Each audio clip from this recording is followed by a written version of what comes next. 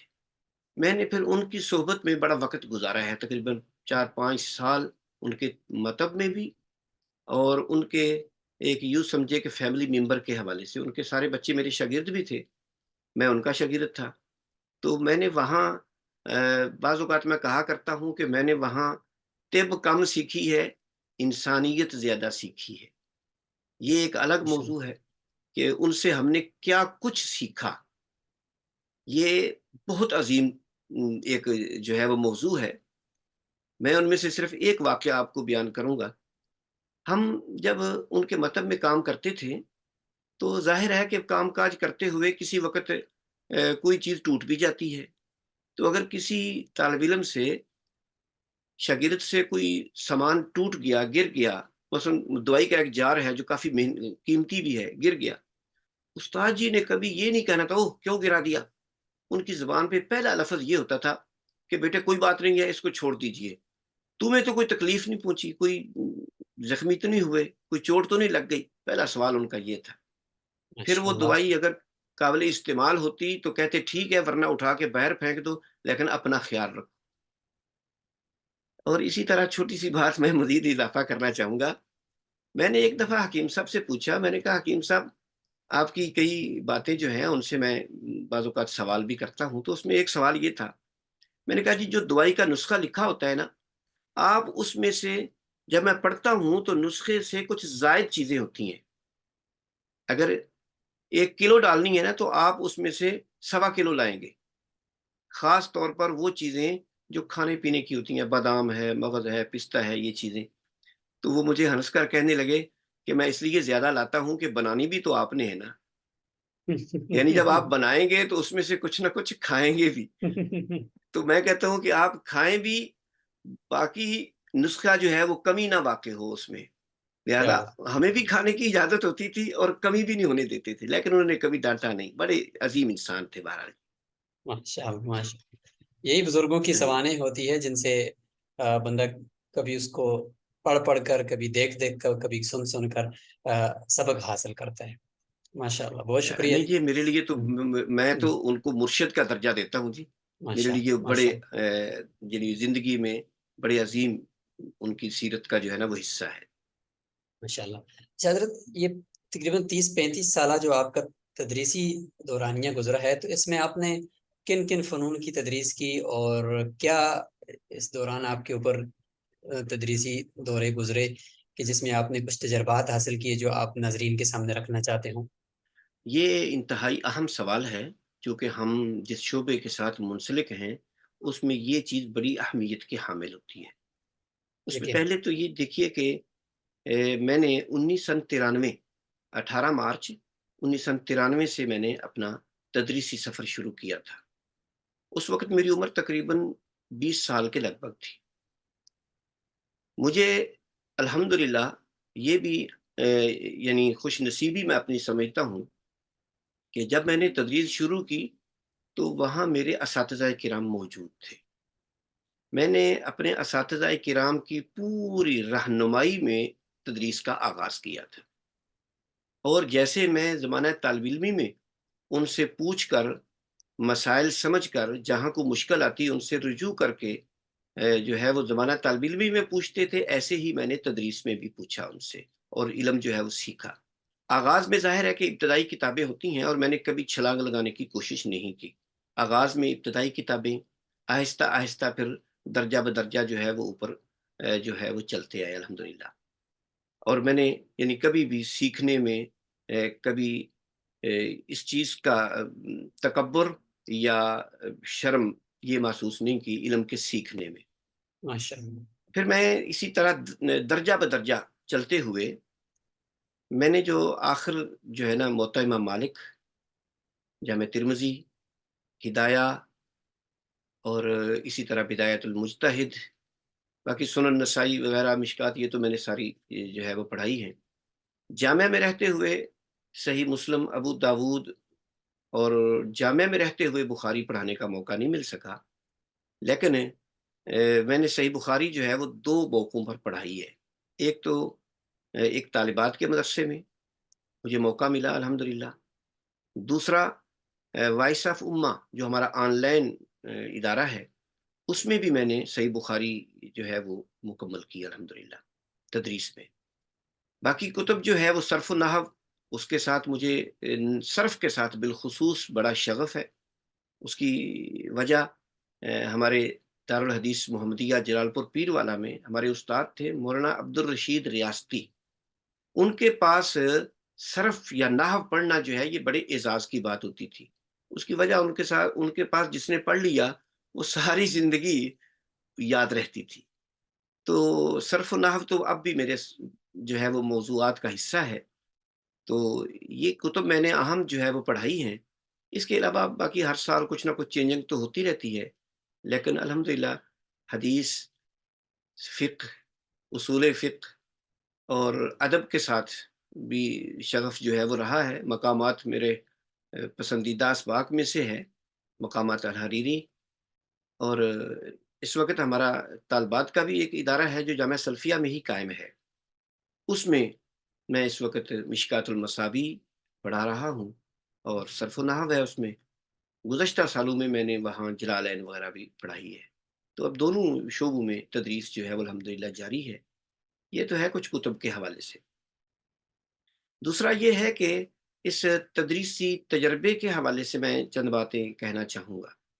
تدریسی تجربے کے حوالے سے میں نے پہلے شروع میں بات کی ہے کہ مجھے یہ خوش نصیبی اور میں اپنی سعادت سمجھتا ہوں کہ مجھے اپنے اساتذہ کی نگرانی میں کام کرنے کا موقع ملا ہے۔ تو اس لحاظ سے میں اپنے تمام جو اس شعبے کے ساتھ منسلک علماء کرام ہیں، طلباء ہیں، ان کو میں یہ کہوں گا کہ اگر کسی کو یہ سعادت نصیب ہو کہ اس کے اساتذہ بھی اسی ادارے میں موجود ہوں تو اپنی خوش نصیبی سمجھیں، اور جیسے زمانہ طالب علمی میں ان کے ساتھ اٹیچ رہتے تھے اسی طرح ان کے ساتھ جڑے رہیں۔ انشاءاللہ جو علمی باتیں، علمی موتی آپ کو پہلے ملتے رہے اب اس سے زیادہ ملیں گے۔ تو ایک تو یہ تھا۔ دوسرا یہ ہے کہ میں نے یعنی چھلانگ لگانے کی کبھی کوشش نہیں کی، میں نے درجہ بدرجہ آگے بڑھنے کی کوشش کی الحمدللہ۔ اور تیسری چیز اس میں یہ ہے کہ میں نے اس تدریسی عمل میں 2 چیزیں ہوتی ہیں، ایک ہوتا ہے کسی استاد کا مطالعہ، ایک ہوتا ہے جہاں آپ نے ڈلیور کرنا ہے، بات کو پہنچانا ہے، ان کی حیثیت ہے۔ تو میں اس چیز کو مد نظر رکھنے کی کوشش کرتا ہوں۔ مطالعہ جتنی اللہ طاقت دے زیادہ سے زیادہ کرنا چاہیے، کیونکہ اس کے بغیر تو تدریس ہے ہی نہیں۔ لیکن جو آپ نے بات آگے پہنچانی ہے یہ طلبہ کے لیول کو دیکھ کے پہنچانی ہے۔ اگر ایک ابتدائی عامہ کلاس کا ہے یا خاصہ کا ہے یا عالیہ اور عالمیہ کا، تو درجات جیسے مختلف ہوتے ہیں ایسے ان تک بات پہنچانے میں بھی لیول کو مد نظر رکھنا چاہیے۔ یہ بات ہم نے اپنے استاد محترم حافظ عبدالسلام بن محمد رحمہ اللہ، جو شاید اسی سال فوت ہوئے ہیں یا گزشتہ سال، وہ بڑے عظیم استاد تھے۔ ہم نے ان سے ترمذی پڑھی اور دیگر کتب، ان سے ہم نے یہ بات سیکھی۔ وہ کتب پڑھانے کے لحاظ سے تو وہ یعنی بخاری اور بڑی کتب بھی پڑھاتے تھے، لیکن اگر ان کو بلوغ المرام دے جاتی کہ آپ نے بلوغ المرام پڑھانی ہے تو پھر ان کا جو پڑھانے کا انداز ہے وہ بالکل بچوں والا ہو جاتا، جیسے بلوغ المرام کو پڑھاتے ہیں یا مشکات پڑھاتے ہیں پھر اس لیول میں آ جاتے، اور ان کی پڑھائی ہوئی بات ہمیں آج تک یاد ہے الحمدللہ۔ تو اس لحاظ سے میں سمجھتا ہوں کہ درجہ بدرجہ آگے جانا چاہیے، اور دوسری چیز یہ ہے کہ لیول کو دیکھ کر جو ہے وہ تدریس کرنی چاہیے، اور پھر ایک بات کہ جو کلاس ہے اس کے ساتھ اٹیچ رہنا۔ کلاس کو صرف پڑھانا نہیں ہوتا بلکہ کلاس کو پورا اپنے ساتھ مشغول رکھنا ہوتا ہے۔ استاد کی جو توجہ ہے وہ پوری کلاس کے اوپر ہو۔ اگر 30-40 بچے بھی ہیں تو استاد بالکل سر نیچے کر کے نہ پڑھائے، بلکہ طلبہ کے ساتھ پورا جو ہے اٹیچ رہے، ان کے اوپر نظر رکھے، کون بیٹھا ہے، کون سویا ہوا ہے۔ تو پھر تدریس کے دوران ایک چیز میری، شاید اس کو میں جو ہے وہ ایک منفرد جو ہے وہ عادت خاصیت کہہ سکتا ہوں، مجھے موقع کی مناسبت سے جو تمثیلات ہیں، واقعات ہیں، ان کو ملانے اور بیان کرنے کی جو ہے نا ایک خاص اللہ تعالیٰ نے مہارت دی ہے۔ یعنی کوئی واقعہ جو ہمارے ساتھ پیش آ چکا ہے گزشتہ کئی، لیکن سبق میں اگر کوئی اس کے متعلقہ چیز آ گئی ہے تو وہ واقعہ مجھے یاد آ جاتا ہے، تو اس لحاظ سے پھر میں اس کو بیان کرتا ہوں تو اس سے یوں سمجھیں کہ بہت زیادہ کلاس میں دلچسپی بھی ہوتی ہے اور بات کو سمجھنے میں بھی آسانی ہوتی ہے۔ ماشاء اللہ بہت خوب۔ اچھا حضرت، آپ نے اساتذہ کے تدریس کے اوپر کافی آپ نے زور دیا کہ اساتذہ کو چاہیے کہ وہ اپنی تدریسی جو طریقہ کار ہے اس کے اوپر غور کریں۔ بہت ساری جگہوں پہ اساتذہ کے لیے تربیتی سیشنز بھی ہوتے ہیں، تاکہ یہ طبقہ اگر صحیح محنت کرنے والا ہوگا تو جو کھیپ تیار ہوگی وہ بھی اس طرح کی ہوگی۔ تو مدرسہ ڈاٹ پی کے کی سطح پر بھی مدارس میں جو اساتذہ کے لیے تربیتی ورکشاپس ہیں وہ بھی، اس کا بھی بنیادی مقصد یہ ہے۔ تو جیسے آپ کی گفتگو سے پتہ چل رہا ہے کہ استاد ماہر نفسیات ہونا چاہیے، اس کو ایک ہی لاٹھی سے سب طلبہ کو نہیں ہانکنا چاہیے، بلکہ ایک طالب علم کی الگ ذہنیت ہے، دوسری کی الگ ہے، تیسری کی الگ ہے، تو اس کو ان سب کی ذہنیت کے مطابق اپنا سبق تیار کر کے کلاس میں جانا چاہیے۔ بہت خوب ہے۔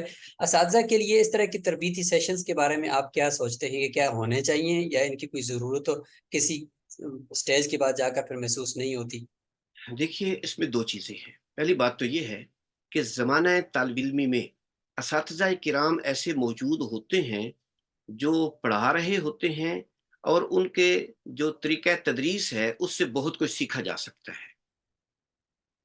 جیسے ہم نے اپنے استاد محترم مولانا عبدالحمید ہزاروی رحمہ اللہ، ان سے بڑھ کر ہم نے اساتذہ میں پر حکمت شخصیت نہیں دیکھی، جو انتہائی حکمت اور دانائی کے ساتھ تدریس کیا کرتے اور معاملات کو کیا کرتے تھے۔